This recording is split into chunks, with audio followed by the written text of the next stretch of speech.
Hello everyone, I hope you all are fine.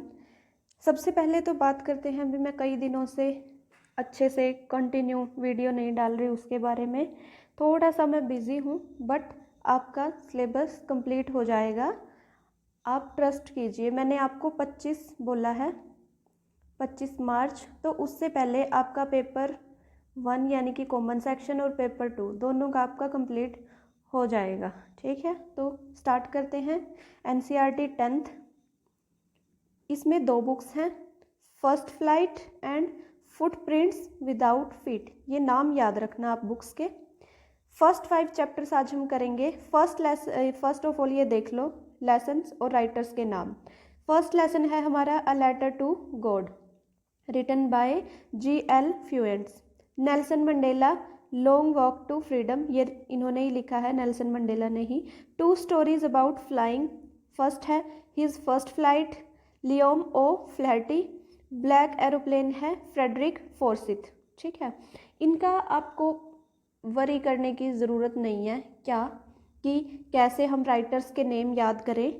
And में जब NCERT हमारी जो है कंप्लीट हो जाएगी, मैं पूरी 6th to 12th एनसीईआरटी के लेसन, उनके राइटर्स, ऑल पोएम्स एंड उनके पोइट्स आपको ट्रिक के साथ, ठीक है, ट्रिक्स के साथ आपको मैं लर्न करवा दूंगी। सो आप अभी के लिए जैसे मैं पढ़ा रही हूँ लेसन की जो स्टोरी है उसको याद रखने की कोशिश करो बस। ठीक है, राइटर्स के बारे में अभी वरी करने की ज़रूरत नहीं है आपको। मैं एक साथ एक ही वीडियो, इतनी मतलब बड़ी बना दूंगी बेशक, लेकिन एक ही वीडियो में 6th to 12th आपकी पूरी एनसीईआरटी के जितने भी राइटर्स हैं, जितने भी पोइट्स हैं, उनके लेसन और पोएम्स, उन सब के लिए एक वीडियो कि उनको ट्रिक्स के साथ कैसे याद करना है। ठीक है, सो अब देखते हैं next. The diary of Anne Frank, written by Anne Frank. Glimpses of India, अब इसमें 3 पार्ट्स हैं। फर्स्ट है a baker from Goa, Lucio Rodrigues. एक है कुर्ग, लोकेश अब्रोल ने इनको लिखा है। Tea from Assam, Arup Kumar Dutta. Mijbil the otter, written by Gavin Maxwell, GAVIN है ये। मैडम राइड्स द बस, ये वैसे मैडामे होता है, ठीक है, मैडामे। मैडम राइड्स द बस, विकियम नम, विक्की नम, वेलिक्यम नम, मतलब ये थोड़ा साउथ साइड का नेम है। द सरमन एट बनारस, इसका कोई राइटर नहीं है। The proposal, Anton Chekhov. इनमें से जो मैं आपको बता दूं, एक तो ये इम्पोर्टेंट है लेसन, ठीक है, जिनमें से मुझे लगता है कि मतलब थोड़ा सा फेमस टाइप का जो है लेसन वो ये है, और एक एनी फ्रैंक वाला भी थोड़ा अच्छा वेल नोन लेसन है। ठीक है, तो इनको थोड़ा अच्छे से आप ध्यान रखना, वैसे सारे ही इम्पोर्टेंट हैं। सब लेसन्स में से क्या होता है कि 1-2 ही पॉइंट होता है जो एग्ज़ाम में आने लायक होता है, ऐसे पूरा डिटेल में लेसन नहीं होता। ये सिर्फ हमें याद करने के लिए कि हम स्टोरी से कनेक्ट कर पाते हैं इजीली, स्टोरी जो है वो माइंड में इजीली रह जाती है। ठीक है, इसलिए हम पूरी एनसीईआरटी पढ़ते हैं। वैसे लेसन में से 1 या 2 ही क्वेश्चन ऐसे, 1 या 2 ही पॉइंट्स होते हैं जो एग्ज़ाम में आने लायक होते हैं। ठीक है, सो स्टार्ट करते हैं लेसन नंबर 1। लेसन नंबर 1 है first flight, written by G.L. Fuentes. ये लेसन अबाउट लैंको के घर के बारे में। Lencho's house in the valley, मतलब अकेला सा घर है घाटी में। On the top of low hill मतलब जो सबसे छोटी पहाड़ी है उसके ऊपर। River and fields are closely visible, वहाँ से सब कुछ दिखाई देता है। Lencho had good crop but needed rains badly. Lencho जो है उसने फसल अच्छी उगा रखी है, अच्छी उगाई है उसकी फसल, लेकिन उसको अब बारिश की ज़रूरत है। इवनिंग में क्या होता है, उसकी वाइफ खाना बना रही होती है। Soon big drops of rain began to fall, जल्दी ही बारिश के बड़े बड़े ड्रॉप्स पड़ने लगते हैं। Lanco gladly exclaimed that the drops of rain were now new coins. तो खुश होके लैंको क्या बोलता है कि अब जो ये बारिश आ रही है इसके ड्रॉप्स जो है वो एक तरीके से कॉइन्स की तरह हैं। ठीक है, but soon hello rained on everywhere. Hello यानी कि ओले जिनको हम बोलते हैं, ओले पड़ने लगते हैं, पूरी क्रॉप जो है डिस्ट्रॉय हो जाती है। लैंको हो जाता है सैड, क्यों? क्योंकि ना तो उसके पास अगली जो क्रॉप होगी उसके लिए सीड्स होंगे, अगर मतलब जो डिस्ट्रॉय हो गया क्रॉप उस वजह से। Would go hungry that year, और वो पूरा साल एक तरीके से भूखे रहेंगे, वो ये सोच के उदास हो जाता है। Lencho writes letter to God, तो वो क्या सोचता है कि मैं गॉड को एक लेटर लिखता हूँ। सिंगल होप जो उसके पास बची थी वो क्या थी, help from God, had a great belief in God. एक मैं आपको बात बता दूँ, देखो ट्रस्ट एंड बिलीफ दोनों जो वर्ड हैं वो सेम मीनिंग होता है, लेकिन गॉड के लिए हमेशा बिलीफ लगता है, ठीक है। बिलीफ गॉड के लिए लगता है, ट्रस्ट ह्यूमन बींग्स के लिए, अदर थिंग्स के लिए लगता है ट्रस्ट। गॉड के लिए हमेशा बिलीफ लगेगा, ये ध्यान रखना बात, ठीक है। No one dies of hunger, तो उसको भगवान के ऊपर विश्वास है कि भगवान के होते हुए कोई भी भूख के कारण मरेगा नहीं। फॉलोइंग संडे, उसी मतलब जो नेक्स्ट संडे आता है उसी संडे, तो वो क्या करता है, पोस्ट ऑफिस जाता है। Wrote letter to God to send him 100 pesos, pesos उनकी करेंसी है, तो वो क्या करता है, एक मतलब 100 रुपये उनको भेजे गॉड, ये लेटर वो लिखता है, और एड्रेस क्या लिखता है वहाँ पे, गॉड, ठीक है, एड्रेस लिखता है गॉड। तो पोस्ट मास्टर देख लेते हैं उस लेटर को, laughed seeing the address, address देख के हंसते हैं post master. He wish to have such a faith in God, वो चाहते हैं कि ऐसा फेथ गॉड में होना चाहिए, इसलिए वो सोचते हैं कि मैं इस लेटर का रिप्लाई करूँगा। और वो क्या करते हैं, answer the letter by himself by collecting money from his friends and employees, तो अपने फ्रेंड्स और एम्प्लॉयज़ से कुछ पैसे इकट्ठे करके वो सोचता है कि ऐसा विश्वास होना चाहिए भगवान में और मैं इसको कायम रखूँगा, तो वो अपनी तरफ से 70 पीसोस कलेक्ट कर पाता है और वो उसको भेज देता है। Send to Lencho in an envelope, एक एनवलप में भेजता है, साइन एज गॉड, गॉड की मतलब पूरे लेटर पे और कुछ भी नहीं लिखा होता है, ओनली गॉड साइन किया होता है, ठीक है। तो अगले Sunday next Lencho received the money, जब अगला Sunday the following Sunday Lencho came in the post office में बुलाया जाता है लैंको को, he was given the letter, उसको लेटर थमाया जाता है, but he got angry when he counted the money, और वो गुस्सा हो जाता है, लेकिन वो लेटर को देख के गुस्सा हो जाता है, क्यों, the money could felt the God could not counted the money and felt that the God could not have made a mistake, तो उसको ऐसा वो मानता है कि भगवान गलती नहीं कर सकते पैसे देने में, ये जरूर किसने गड़बड़ की है, पोस्ट मास्टर ने, ठीक है। तो इसलिए वो next time wrote another letter to God, तो वो दोबारा लेटर लिखता है, put it into mail box में डाल देता है उसको। पोस्ट मास्टर फिर से उसको ओपन करता है, लेटर में क्या लिखा होता है, he had received money 70 pesos out of 100, मतलब 100 के लिए उसने बोला था लेकिन रिसीव कितने हुए, 70। Ask God to send him the rest, मतलब वो भगवान से फिर से रिक्वेस्ट करता है कि जो बचे हुए हैं वो भी भेज दो, but God should not send it through the mail, और क्या रिक्वेस्ट करता है कि मेल के थ्रू पैसे मत भेजना, कोई और तरीके से भेज देना, क्योंकि it was because the post office employees were crook, मतलब जो पोस्ट ऑफिस के एम्प्लॉयज़ जो हैं वो अच्छे नहीं है, क्रुक है मतलब धोखेबाज कह सकते हो आप, धोखेबाज हैं, उन्होंने मेरे 100 पीसोज में से जो 30 पीसोज हैं वो रख लिए, ठीक है। नेक्स्ट लेसन है about Nelson Mandela. Nelson Mandela मैं बता दूं साउथ अफ्रीका के प्रेसिडेंट बने थे, और ये ब्लैक प्रेसिडेंट थे फर्स्ट जिन्होंने रेसिज्म को हरा के एक डेमोक्रेटिक कंट्री बनाया था साउथ अफ्रीका को, उसी के बारे में है ये पूरा लेसन, देखते हैं। द इनैगोरेशन डे होता है उद्घाटन, इनैगोरेशन उद्घाटन डे किस चीज़ का, South Africa first democratic non racial government was to be installed, किस दिन, 10 मई को। 10 मई को साउथ अफ्रीका में पहली डेमोक्रेटिक इंडिया भी डेमोक्रेटिक है, जैसे सभी लोगों को बराबर के अधिकार दिए गए हैं, इस तरीके से डेमोक्रेटिक कंट्री होता है, to the people, for the people, by the people, ठीक है। नॉन रेशियल यानी कि जिसमें कास्ट या किसी भी तरीके से कोई भेदभाव ना हो, मेनली कास्ट का होता है, या बॉडीली कोई भी, मतलब बॉडीली जो आउटर लुक है उसके बेस पे कुछ भी भेदभाव ना हो, ऐसी गवर्नमेंट बनाई जा रही थी साउथ अफ्रीका में। और ये सब हो कहाँ रहा था, बिग ओपन बिल्डिंग में इन प्रिटोरिया साउथ अफ्रीका की ही जगह है एक, उस बिल्डिंग में, प्रिटोरिया नामक बिल्डिंग में ये सब अरेंज हुआ था। Many world leaders had been coming to the author to pay respect to him, author कौन है, नेल्सन मंडेला ही हैं, उनको रिस्पेक्ट पे करने के लिए दुनिया के लीडर्स आए हुए थे। Largest gathering of world leaders, मतलब बहुत बड़ी गैदरिंग थी लीडर्स की। ऑन दैट डे ऑथर कौन, Nelson Mandela was in the company of his daughter Zenani, उनकी डॉटर का नेम है, तो ये थोड़ा सा आप ध्यान रखना।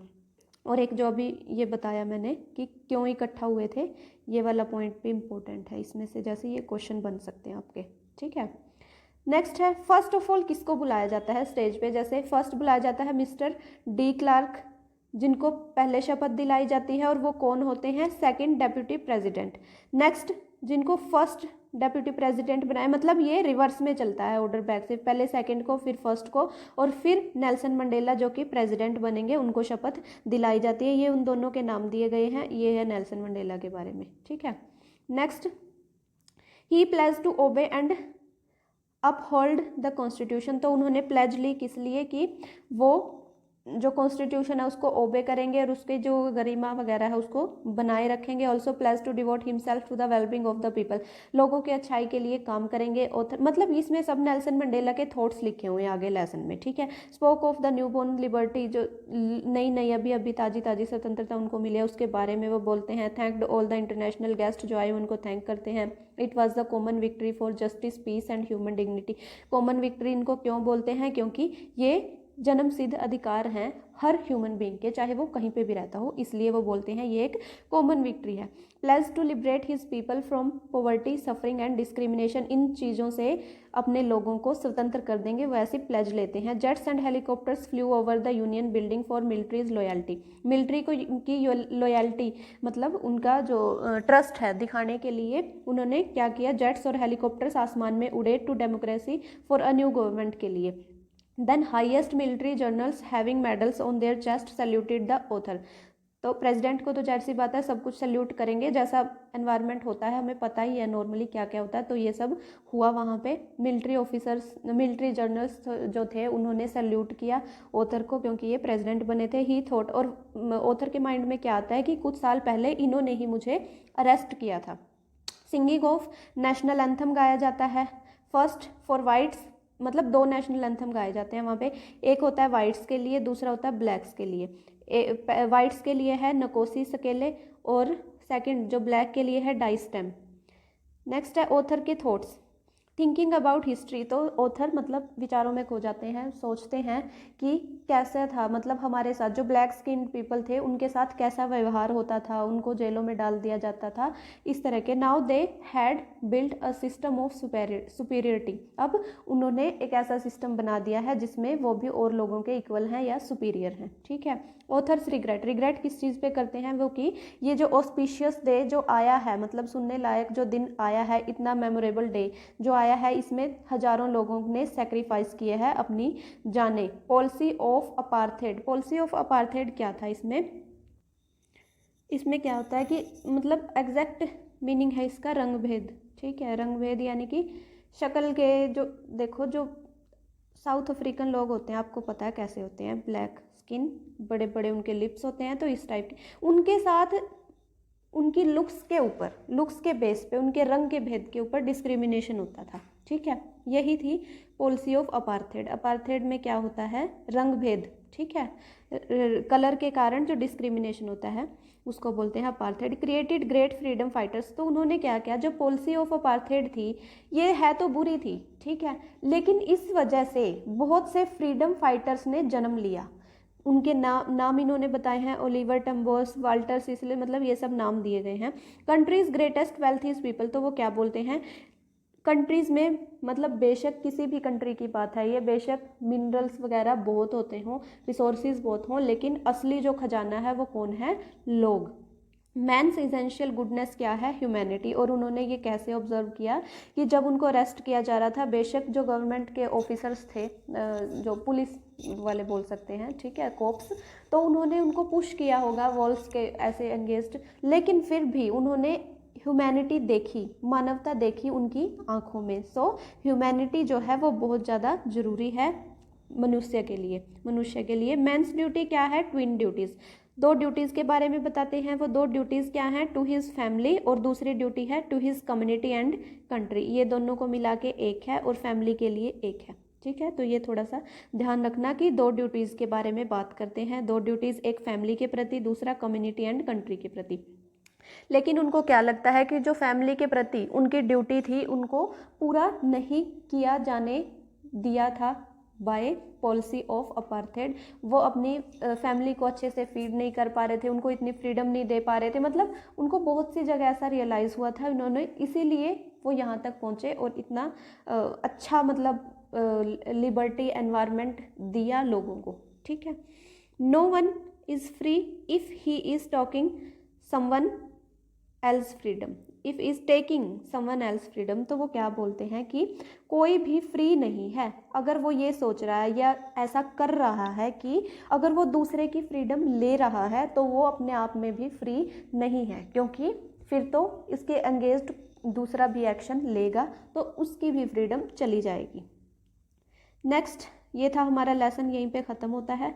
ठीक है। इम्पोर्टेंट जो चीज़ थी वो मैंने आपको बता दी, कुछ कुछ चीज़ें हैं, बहुत ज़्यादा नहीं है, बस ये एक मोरल लेसन हम इसको बोल सकते हैं। ठीक है।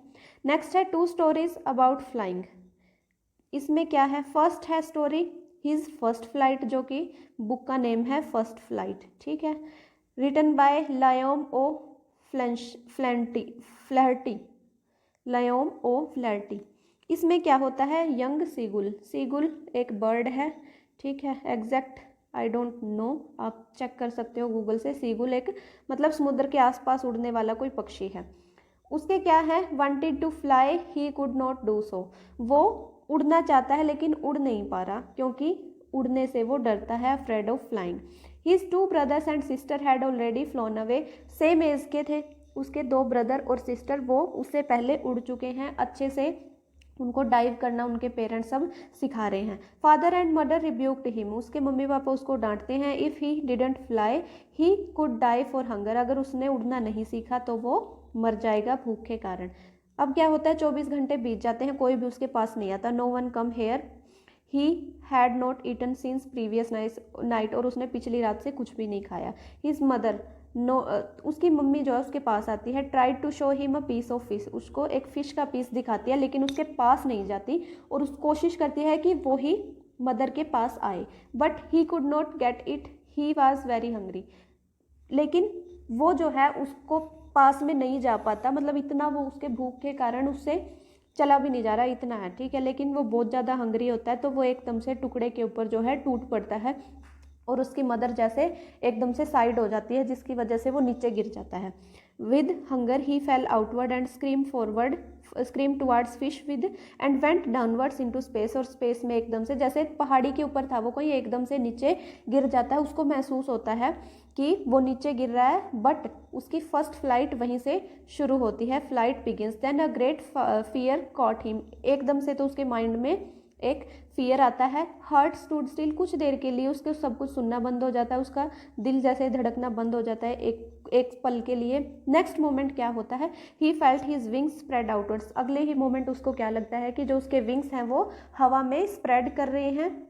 ही वॉज नो लॉन्गर अफ्रेड, तो अब उसको डर नहीं लगता। He could fly on his own, वो खुद से उड़ सकता है। Joy of flight, he spread, I think he flied आ जाएगा यहाँ पे, ये मेरे से रब हो गया गलती से। ही फ्लाइड हायर कॉलिंग गा गा गा, मतलब गा गा गा बोलते हुए वो बहुत ज़्यादा ऊपर तक उड़ जाता है। मदर बोलती है गाओ कॉल, मतलब ये उनकी लैंग्वेज है, बस पक्षी जैसे गाते हैं उस तरीके से। They all are very happy, वो सब बहुत खुश होते हैं। Parents taught him how to dive in the sea to catch a fish, तो पेरेंट्स उसको सिखाते हैं। अब वो उड़ना सीख गया तो नेक्स्ट स्टेप क्या है कि पेरेंट्स उसको सिखा रहे हैं कि समुद्र में डाइव यानी कि डुबकी कैसे लगानी है और कैसे फिश को लेके आना है। First he cried for fear but learned everything, लेकिन इसमें भी इस स्टेप में भी वो फर्स्ट ऑफ ऑल डरता है लेकिन फिर धीरे धीरे सब सीख जाता है। He had made his first flight successfully, तो वो अपनी जो फर्स्ट फ्लाइट है वो सक्सेसफुली अपनी फर्स्ट फ्लाइट को सक्सेसफुल बना लेता है। सेकेंड स्टोरी है the black aeroplane, black aeroplane भी मिल सकता है आपको, द ब्लैक एरोप्लेन भी मिल सकता है। Written by Frederick Forsyth. इसमें क्या है, author flying his Dakota aeroplane over France back to England, मतलब फ्रांस के ऊपर से वो उड़ रहा था और आ रहा था कहाँ पे, अपने घर इंग्लैंड में। ठीक है। एट 1 o'clock एट नाइट, रात के 1 बजे हुए थे। मून उनकी साइड में मतलब पीछे की तरफ ईस्ट में चल रहा था जो मून साथ साथ में, जैसे चल क्यों रहा था, मेनली मून नहीं चलता तो एरोप्लेन चल रहा था। वैसे भी हम खड़े होते हैं तो कई बार हम चलते हैं, आपने देखा होगा, तो हमें ऐसे लगता है कि मून चल रहा है या बादल चल रहे होते हैं ऊपर, लेकिन ऐसा नहीं होता। तो उसको ऐसे ही दिखाई दे रहा था मून अपने ईस्ट साइड में, ठीक है, पीछे पीछे चल रहा था। ड्रीमिंग ऑफ हिज हॉलीडे, वो अपने हॉलीडे के बारे में सोचता है। Looking forward to being with his family, और फिर आगे सोचता है कि वो अपनी फैमिली के साथ होगा, ब्रेकफास्ट टेबल पे बैठा होगा घर पहुंच के। तो वो क्या करता है, कॉल पेरिस कंट्रोल को वो कॉल करता है, जो उनको एडवाइज करती है टर्न 12 डिग्री वेस्ट की, 12 डिग्री वेस्ट पे टर्न कर जाओ, और वो टर्न कर लेते हैं। एवरीथिंग वाज गोइंग वेल, सब कुछ अच्छा चल रहा था। पेरिस 150 किलोमीटर बिहाइंड हिम, उसके पीछे जो पेरिस है वो 150 किलोमीटर रह गया था। सा स्टॉर्म क्लाउड, तो वो देखता है एक स्टॉर्म यानी कि तूफानी सा बादल, लाइक मतलब वो कैसा दिखाई दे रहा है, ब्लैक माउंटेन्स की तरह। He decided to go back to Paris, तो वो सोचता है कि मैं दोबारा से पेरिस चला जाता हूँ। But also wanted to get home, लेकिन वो घर भी पहुँचना चाहता है। तो वो क्या करता है, took risk and flu away, तो वो रिस्क ले लेता है और उड़ जाता है। Could not see nothing outside his plane, तो अपने प्लेन के बाहर उसको कुछ भी दिखाई नहीं दे रहा। एवरीथिंग वाज ब्लैक, सब कुछ काला काला है। The black aeroplane jumped into the air, अचानक से। द ओल्ड, ये है द ओल्ड एरोप्लेन, ये किसका है, डकोटा का। डकोटा एरोप्लेन, जो कि कौन है, जिनके ऊपर हमारी पूरी स्टोरी बेस्ड है, उनके बारे में है ये, ठीक है, उन्हीं का है ये aeroplane. Tried to contact Paris control, वो दोबारा से पेरिस कंट्रोल को कॉन्टैक्ट करने की कोशिश करते हैं। Looking for compass but nothing happen for help, तो वो मतलब उन काले से बादलों के बीच में ऐसे लगता है उनको कि मैं गुम हो गया हूँ। तो पेरिस कंट्रोल को दोबारा कॉल करते हैं, कॉल नहीं लगता। अपनी कंपस ढूंढते हैं, कंपस भी नहीं मिलती। एक तरीके से वो लॉस्ट इन द स्टॉर्म, वो तूफान में खो गए हैं। अचानक से एक आता है ब्लैक एरोप्लेन, उनको दिखाई देता है। No lights on his wings, उसकी विंग्स के ऊपर कोई भी लाइट नहीं थी। Flying next to him in the storm, और उसके आगे आगे वो चल रहा था, जैसे कि उसने इशारा किया कि मुझे फॉलो करो। Happy to see another person followed him, तो वो देख के खुश हो जाता है कि कोई और भी है, कोई और भी आदमी है यहाँ पे, तो वो उसको फॉलो करना शुरू कर देता है। फ्लू 30 मिनट्स, 30 मिनट तक लगभग वो उड़ता है। फ्यूल ओनली फॉर, तो फिर उसके बाद क्या होता है कि उसका जो फ्यूल है वो ख़त्म हो जाता है। ओनली 5 to 10 मिनट्स का फ्यूल बचा है। स्टार्टेड टू गो डाउन, तो वो सोचता है कि मैं नीचे जाना शुरू करता हूँ। सडनली सा हिमसेल्फ ऑन द रनवे, अचानक से वो देखता है अपने आप को कि वो तो रनवे ट्रैक होता है जहाज़ का, ठीक है, रनवे पे वो उतर आया है। स्काई वाज एम्प्टी नाउ, अब आसमान जो है बिल्कुल खाली है, कुछ भी नहीं है। वेंट द कंट्रोल टावर, तो वो जाता है, सब कुछ अच्छे से वो उतर आया वगैरह, एरोप्लेन वगैरह सब आके, तो वो कंट्रोल टावर के पास जाता है और वहाँ पे पूछता है, कंट्रोल टावर में एक वुमेन मिलती है उसको, उससे पूछता है कि वेयर ही वाज, तो कौन मतलब वो कहाँ है, जो ब्लैक एरोप्लेन में पर्सन था उसके बारे में पूछता है। तो लेडी हंसती है उसके ऊपर, laughed, said no other aeroplane except his, तो वो लेडी बताती है कि सिर्फ आपके एरोप्लेन के अलावा और कोई भी एरोप्लेन आज नहीं आया, मतलब आपके साथ साथ। अदर्स ऑथर्स ग्रेट सरप्राइज, क्या होता है, he wondered who had helped him to arrive there, तो ऑथर सरप्राइज किस लिए होता है कि उसके आगे कौन कौन था जिसने उसकी हेल्प की ये सब स्टॉर्म में से निकलने में। He was without compass and radio, तो वो बिना कंपस बिना रेडियो के आया है। He did not have enough fuel, ना उसके पास फ्यूल था।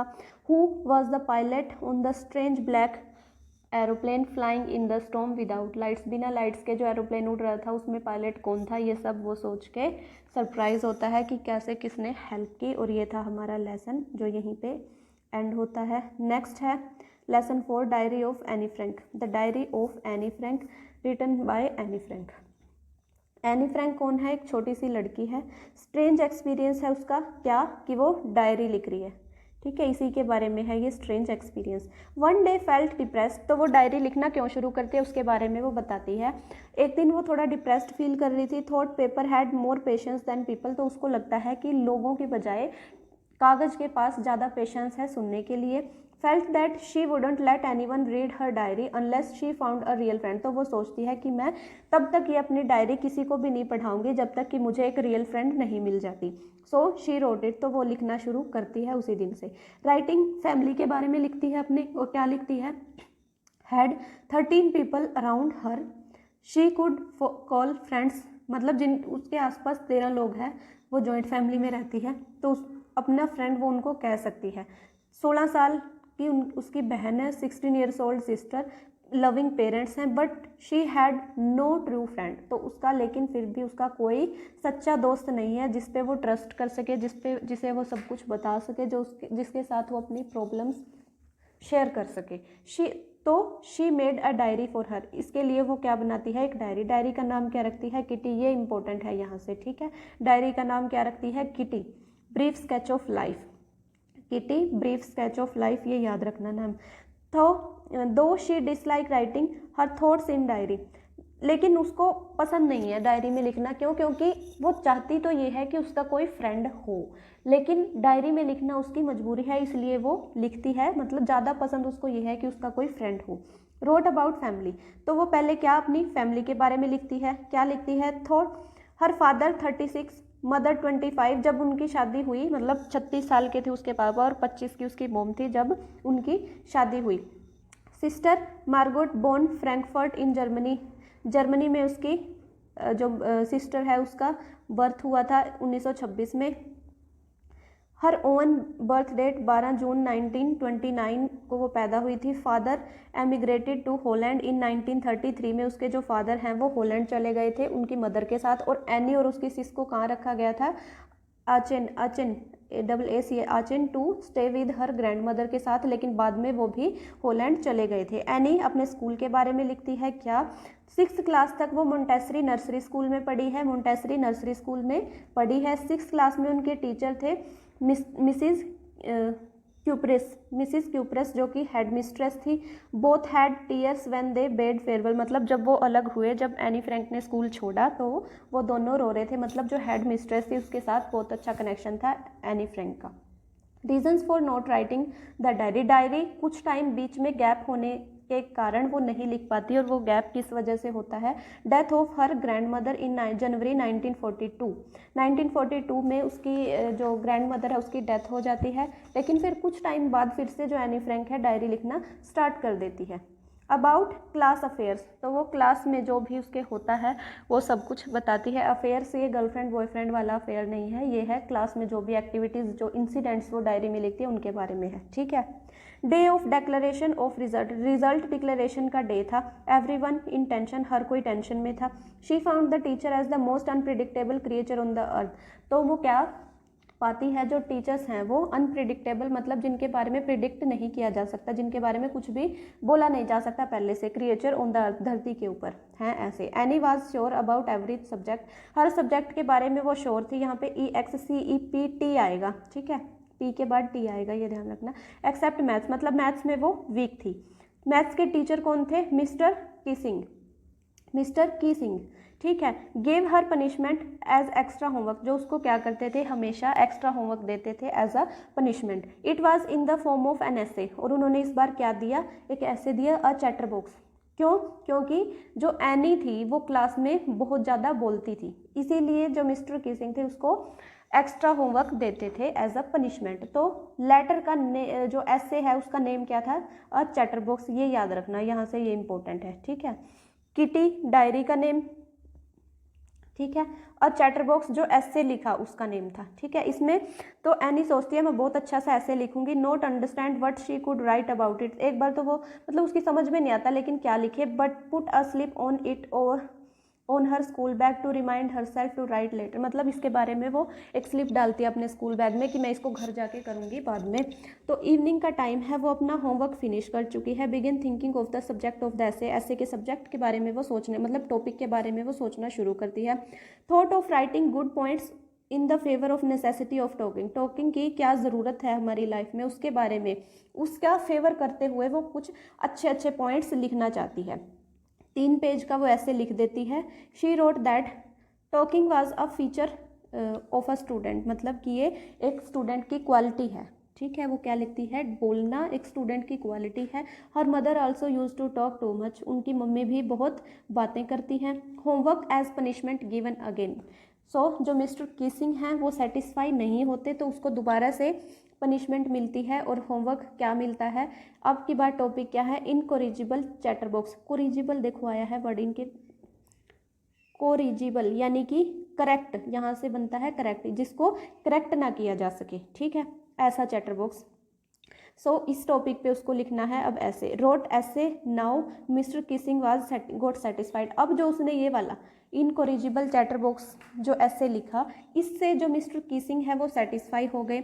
She did not talk for 2 lessons. जो एनी है इसे ऐसे लिखने के बाद 2 लेसन्स तक तो बोलती नहीं है, लेकिन 3rd लेसन में फिर से वो बोलना शुरू कर देती है। He again asked her to write an essay. तो वो दोबारा फिर से मिस्टर किसिंग दोबारा फिर से उसको एक ऐसे लिखने को बोलते हैं, और वो क्या है, quack quack quack said mister chatterbox, said mistress chatterbox. Quack quack का क्वैक कौन करता है, डक, ठीक है। तो वो डक की आवाज़ निकालते हुए बोलते हैं मिस्ट्रेस। मिस्ट्रेस किसके लिए, एनी फ्रैंक के लिए। सो मिस्ट्रेस जो एनी फ्रैंक है वो क्वैक क्वैक क्वैक बोलती रहती हैं। एवरीवन लाफ्ड आफ्टर हियरिंग, ये सब सुन के हर कोई हंसने लगता है क्लास में। Now she wanted to write something original, लेकिन अब जो एनी फ्रैंक है वो कुछ ओरिजिनल थॉट्स लिखना चाहती है अबाउट टॉकिंग। सो फ्रेंड उसकी होती है सानी। साने उसकी फ्रेंड है। वाज गुड एट पोइट्री, जो पोइट्री में बहुत अच्छी है, जिसने हेल्प किया एनी को ऐसे लिखने में, ठीक है। पोएम जो एनी लिखती है अबाउट किसके बारे में होती है, फर्स्ट पोएम इसकी आप कह सकते हो किसके बारे में होती है, mother duck and a father swan, ठीक है। मदर डक, फादर स्वैन और उनके 3 बच्चे। बिटन टू डेथ बाय फादर, उनके 3 बच्चे जिनको पापा ने इतना पीटा, मतलब बहुत ज़्यादा पिटा। डेथ, बिटन टू डेथ का मतलब है बहुत ज़्यादा पिटाई हुई उनकी। क्यों, क्योंकि वो बहुत ज़्यादा बोलते थे। बिकॉज दे क्वैक्ड टू मच, क्योंकि वो क्वैक करते थे बहुत ज़्यादा। ये क्वैक, जैसे क्वैक बोल सकते हैं हम, क्या है ये, ओनोमेटोपिया, जिसमें वर्ड की बजाय साउंड का यूज़ किया गया हो, डक की, जैसे किसी भी एनिमल की साउंड बताई गई हो, ठीक है। Mister Keesing took the joke right way. T आएगा यहाँ पे भाई, मैं जल्दी जल्दी लिखते हुए मेरे से वर्ड्स की जो लास्ट वर्ड्स होते हैं वो स्किप हो जाते हैं, तो आप इसके लिए सॉरी, आप थोड़ा सा मैनेज कर लिया करो प्लीज़।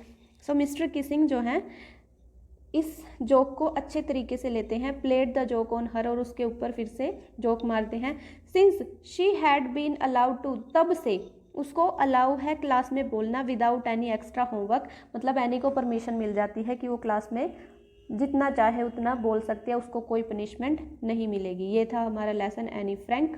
नेक्स्ट है ग्लिम्पसेस ऑफ इंडिया। इसमें इंडिया की कुछ अलग अलग जगहों पे कुछ स्पेसिफिक चीज़ें हैं जो फेमस हैं, उनके बारे में बताया गया है। अब बेकर फ्रॉम गोवा फर्स्ट है हमारा, इसके अंदर 3 स्टोरीज हैं।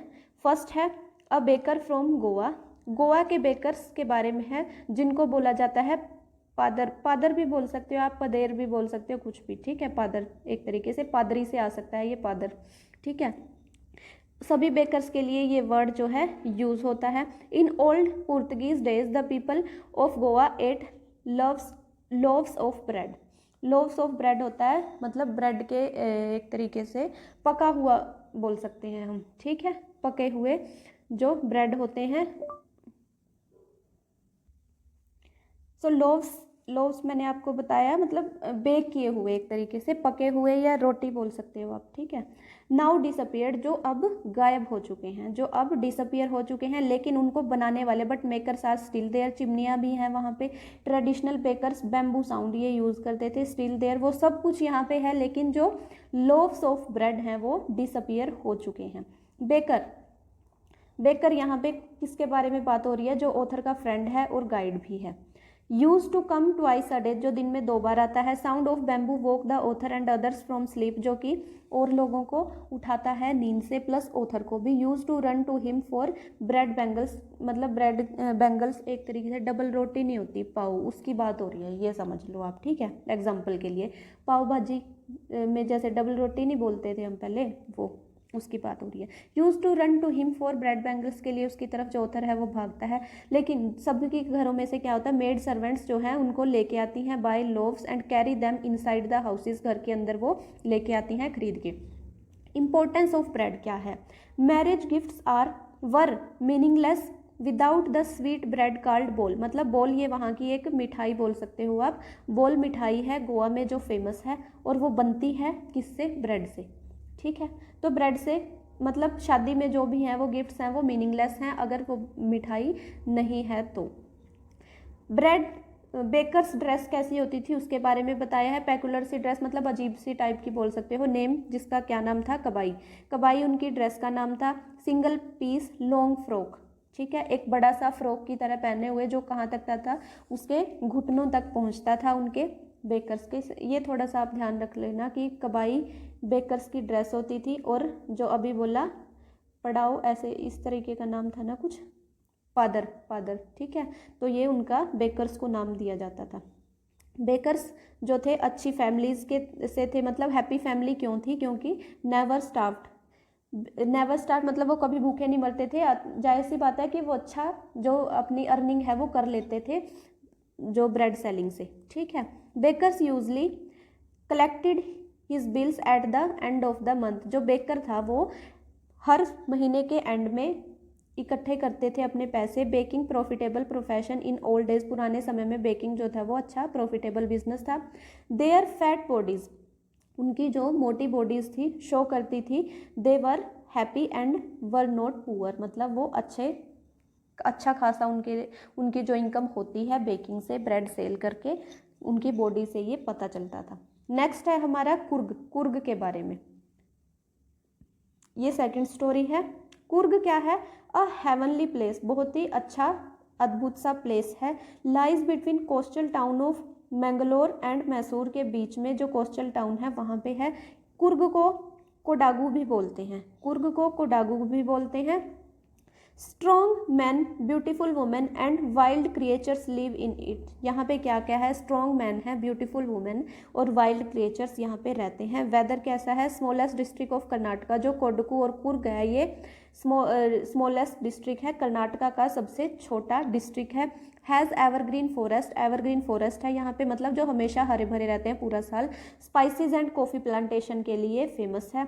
विजिटर्स आते हैं यहाँ पे सितंबर से मार्च में। फाइन वेदर है। एयर मतलब यहाँ पे देखो कॉफ़ी प्लांटेशन है तो कॉफ़ी का फ्लेवर हवा में मतलब स्मेल हम कर सकते हैं, कॉफ़ी का फ्लेवर, कॉफ़ी की फ्रेग्रेंस आती है हवा से। पीपल ऑफ कुर्ग, अब लोगों के बारे में, कुर्ग के लोग कैसे हैं। Are of Greek Arabian descent, ठीक है, डेसेंट यानी कि डिसेंडेंट हैं वो। उनके जो आगे मतलब जो उनके एंसेस्टर्स थे, उन लोगों के एंसेस्टर्स वो थे ग्रीक, मतलब उनके जो पूर्वज थे वो ग्रीक थे। और कैसे वो आए, a part of Alexander's army settle there, Alexander की आर्मी यहाँ पे एक मतलब एक टुकड़ा उस आर्मी से यहाँ पे सेटल हो गया था और उनका जाना वापस पॉसिबल नहीं हुआ, इसलिए वो यहाँ पे सेटल हो गए थे। अरब ओरिजिन है इसलिए उनका। Is seen in the long black coat worn by Kodavas, Kodavas मतलब उन लोगों के द्वारा जो कपड़े पहने जाते हैं, लॉन्ग ब्लैक कोट एक तरीके से वो पहनते हैं। उस ड्रेस से उनका जो ओल्ड कल्चर है वो पता लगता है कि वो कहाँ से बिलोंग करते हैं, जिसको बोलते हैं कूपिया, मतलब जो वो कपड़े पहनते हैं बड़ा सा काला सा कोट लंबा सा, उसको बोलते हैं कूपिया या कूफिया, जो अरब के लोग पहनते हैं। सो ये इनमें सिमिलैरिटी है, इसलिए उनके ओरिजिन का पता वहाँ से लगता है। होम्स कैसे हैं, traditional, many tales of bravery, जिनके पास क्या है, बहुत सी बहादुरी की कहानियाँ। अब ये थोड़ा सा यहाँ पे इम्पोर्टेंट है, देखो कुर्ग रेजिमेंट जो है is one of the most decorated in the Indian army, Indian army में कुर्ग रेजिमेंट बहुत ही डेकोरेटेड रेजिमेंट है। और जनरल करिप्पा जो थे वो first army chief was a Coorg, मतलब आर्मी के फर्स्ट जो चीफ बने थे वो कौन थे, जनरल करियप्पा, करियप्पा बोलेंगे इसको, करियप्पा, ये कौन था, एक कुर्ग था, ठीक है। इवन टुडे, आज भी, only people in India to carry firearms without licence, मतलब जो गन वगैरह या फायरिंग वाले जो भी इक्विपमेंट्स हैं जो या जो हथियार हैं वो रखते हैं बिना लाइसेंस के, वो कौन है, कुर्ग के लोग, ठीक है। पूरे इंडिया में सिर्फ वही है। वाइल्ड लाइफ कैसी है, river Kaveri gets its water from Coorg's forest and hills. अब ये थोड़ा सा यहाँ पे देखो, कावेरी रिवर यहीं से निकलती है एक तरीके से, अपना पानी कहाँ से लेती है, कुर्ग के जंगलों से, और या जो वहाँ पे हिल्स हैं वहाँ से। मानेसर, महासीर, महासीर क्या है, fish, largest fresh water fish is found near these waters, इसी के पानी में मिलती है सबसे बड़ी फिश महासीर, जिसको बोलते हैं सीर यानी कि फिश, ठीक है, ये ध्यान रखना। द लैंडस्केप वो कैसा दिखाई देता है, ब्रह्मगिरी हिल्स, कौन सी हिल्स हैं, Brahmagiri hills give whole view of Coorg का पूरा व्यू देती हैं। रोप ब्रिज लीड्स टू 64 एकड़ आइलैंड इन निसरगढ़म्मा आइलैंड का 64 एकड़ जो व्यू है वो कहाँ से, मतलब ये सब कवर किया गया है रोप ब्रिज से, 64 एकड़ आइलैंड, ठीक है। Buddhist monk from India's Tibetan settlement live in Bylakuppe here, यहाँ पे बुद्धिस्ट जो हैं वो वहाँ पे तिब्बतन होते हैं, जो बुद्धिस्ट हैं वो यहाँ पे सेटल हुए हैं, जिनको बोलते हैं बैलकुपा, ठीक है। बुद्धिस्ट मोंक हैं जिनका नाम है बैलकुपा, यहाँ पे रहते हैं, ठीक है। One can see them dressed in red ochre and yellow robes, ये सब उनके कपड़े देखो अपने बुद्ध लोगों को, या जो उनसे मोंक होते हैं उनको देखा हो कभी, तिब्बतन जो होते हैं वो रेड मतलब पूरा एक गाउन सा पहना होता है उन्होंने रेड कलर का, और हेड पे कुछ ऐसे ही बांधा होता है येलो सा, इस टाइप की उनकी ड्रेस होती है, मतलब रेड कलर का गाउन पहनना होता है एक तरीके से, ये याद रख लो। टी फ्रॉम असम, ये है मतलब ये हमारा जो फर्स्ट स्टोरी है वो ख़त्म होगी, किसके बारे में थी, कुर्ग के बारे में, ठीक है। अब है ये third, T from Assam, Assam से जो टी आती है मतलब प्लांटेशन होती है टी की असम में, उसके बारे में है। Rajvir and Pranjol on the way to Assam, Assam जा रहे हैं राजवीर एंड प्रंजोल। और टी वेंडर, एक टी वेंडर आता है, वो क्या बोलता है, चाय गरम बोलता है, तो वो चाय लेते हैं और सिप मतलब उसको पी जाते हैं। Rajveer told Pranjol that over इतनी 80, एक सेकेंड, तो जो राजवीर है वो प्रांजोल से बोलता है कि ये इतना ये है, इसको बोलेंगे भाई 800 मिलियन, मतलब इतना 800 मिलियन तक का जो 800 मिलियन कप्स हैं जो चाय के पिए जाते हैं throughout the world every day, हर दिन इतने कप्स चाय के पिए जाते हैं पूरे संसार में, मतलब कितना कंजप्शन होता है चाय का, ये देखो। टी गार्डन सीन, इसमें जो भी बोलेगा ना, मैं आपको बता दूं एक बार कि जो भी बोलेगा वो राजवीर की नॉलेज है, ठीक है, इसलिए जो भी बताएगा वो राजवीर ही बताएगा, यही आप ध्यान रखना, ठीक है। तो आगे क्या बताता है, टी गार्डन सीन, जब टी गार्डन उनको दिखाई देते हैं बाहर तो वो क्या करते हैं, Rajveer look that the beautiful scenery outside, scenery की तरफ देखता है। प्रांजोल क्या करता है, रीडिंग हिज डिटेक्टिव बुक्स को ही वो पढ़ता रहता है।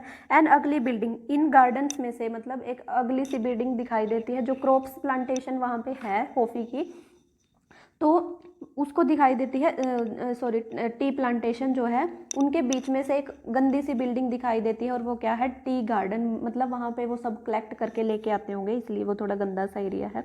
लीजेंड्स बिहाइंड टी, तो राजवीर सुनाता है जो कहानियाँ हैं, किससे कहानियाँ हैं, चाय के बारे में वो।